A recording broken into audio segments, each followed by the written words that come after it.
Gas সংকট নিরসনের দাবিতে জামালপুর টাঙ্গাইল আঞ্চলিক মহাসড়ক অবরোধ করে বিক্ষোভ করেছে সিএনজি অটোরিকশা চালকরা।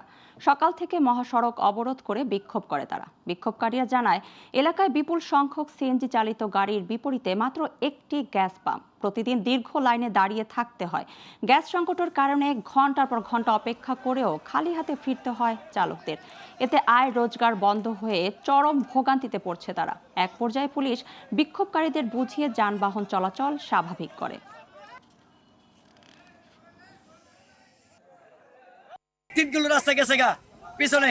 আজকে আমরা 450 টাকা জমা দিয়ে আমরা গাড়ি চালাই। আজকে আমরা 1 সপ্তাহ ধরে আমরা মালিকের জমা দিতে পারতাছি না। ভোর 5টা বাজে পাম্পে আসে লাইনে গ্যাস নিতে বেলা 3টা থেকে 4টা বাজে গা।